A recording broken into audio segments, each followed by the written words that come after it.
tenir à distance. Tant qu'elle s'était tenue à distance, c'est ma mère qui s'en est occupée.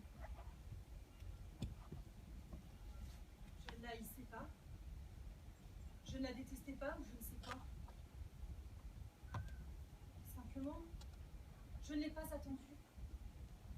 Je ne l'attendais pas, pas attendue.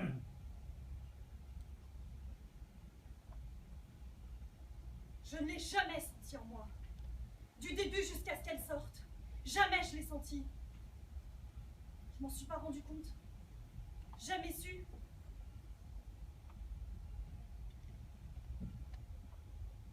Alors lorsqu'on n'a pas appris à aimer quelqu'un, lorsqu'on n'a pas appris à... Lorsqu'on n'a jamais attendu quelqu'un, parce que cela aussi s'apprend. Ça ne tombe pas du ciel. Aimer aussi s'apprend. Pourtant, d'après ce qu'on dit, ça en tient de la place. Jour après jour, ça pousse. Ça s'étend dans tous les sens et ça danse dans ton ventre.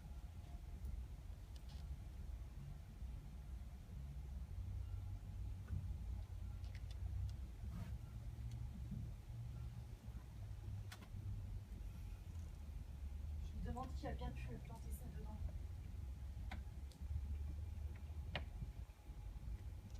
À l'hôpital, ça ne nous a pas vraiment surpris.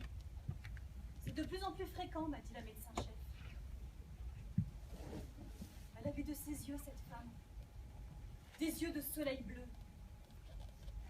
Elle m'a souri que ce qui m'arrivait là était la chose la plus merveilleuse au monde. Mais à la maison, autour de moi, tout le monde a été surpris. Non pas que ce me soit tombé dessus, mais que personne n'ait rien remarqué pendant tous ces mois.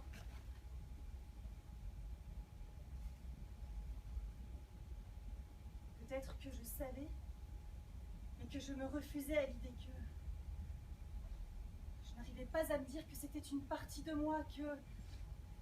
Comment il dit déjà ce type qui vient de temps en temps me fouiller dans le crâne comme un clochard dans une poubelle? La chair de votre chair. Voilà. La chair de ma chair.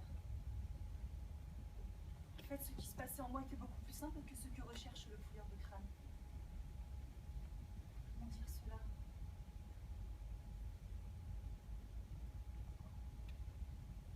J'aime les enfants. J'étais animatrice dans une école maternelle. J'ai toujours aimé les enfants.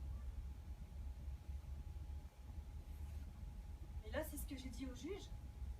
Il n'y avait pas d'enfant. Il n'y avait en quelque sorte rien. Rien, jamais je n'ai accouché de cet enfant. Un jour, j'ai senti cette chose au ventre. J'ai pensé à un cancer ou une maladie bizarre. Je n'ai prévenu personne. Je suis allée à l'hôpital seule. La femme aux yeux de soleil bleu m'a dit la seule chose que j'étais certaine qu'elle me dirait. Alors j'ai répondu, eh bien sortez ça de moi. Ils ont tout fait mais ça ne voulait pas sortir. Ou je ne voulais pas que ça naisse de moi. Que ça sorte de moi. Pas que ça naisse, que ça sorte. À la fin ils ont été obligés de m'ouvrir le ventre pour l'extirper.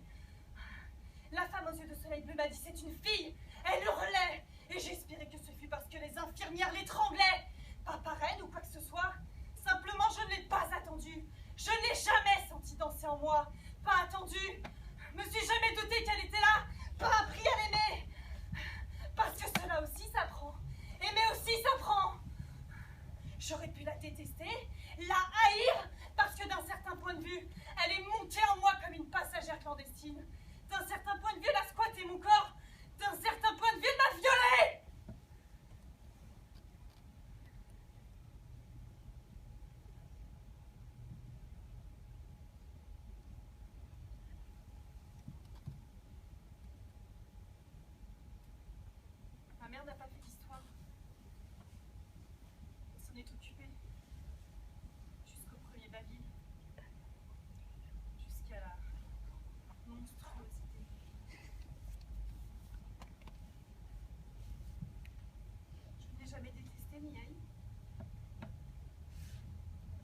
m'a gazouillé son premier mot. Maman. Et de mains ouvertes, tendues, comme le premier sourire du monde. Moi qui avais tout fait pour. Alors comme ça, maman, non. À distance. Elle aurait dû se tenir à distance. Tant qu'elle s'était tenue à distance. Maman. Non. Non. Quand ma mère est revenue des toilettes, elle a cherché du regard en silence. D'abord dans le landau. Puis autour du landau, puis sous le landau. Puis dans toute la pièce. Des yeux en silence. Elle s'est tournée vers moi, le regard soudain inquisiteur, mais toujours sans un mot.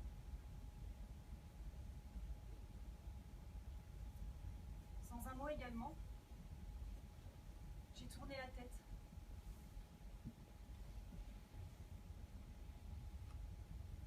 Et du regard, je lui ai montré le four à micro-ondes.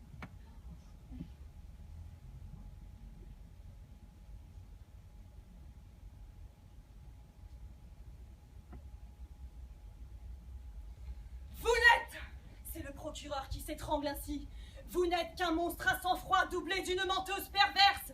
Comment voulez-vous qu'un nouveau-né d'à peine un mois puisse se dresser dans son landau, en sortir, marcher vers vous, tendre les mains et vous appeler maman? À peine un mois? Et pourtant, je l'ai vu sortir du landau et marcher vers moi. Je l'ai entendu dire maman en souriant, les mains tendues vers moi. Sortir du landau, marcher, tendre les mains, dire maman, ce putain de mot, bon Dieu. Je l'ai vu voler de sa bouche et ça, personne ne me le sortira de la tête. Je l'ai entendu, ça, personne ne me l'enlèvera des yeux. Mais c'est son droit, c'est encore le procureur qui s'époumonne. Quand bien même elle se serait dressée de son landau, aurait marché vers vous les mains ouvertes d'amour et vous aurait appelé maman. Mais c'est son droit le plus absolu de vous appeler maman, puisqu'elle est le fruit de vos entrailles. Le fruit de mes entrailles.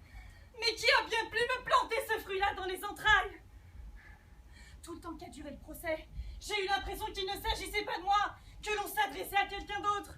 L'avocate qui m'avait imposée était désespérée. Elle n'arrêtait pas de répéter: oh mon Dieu, une enfant d'à peine un mois dans un four à micro-ondes. Oh mon Dieu, une enfant d'à peine un mois dans un four à micro-ondes.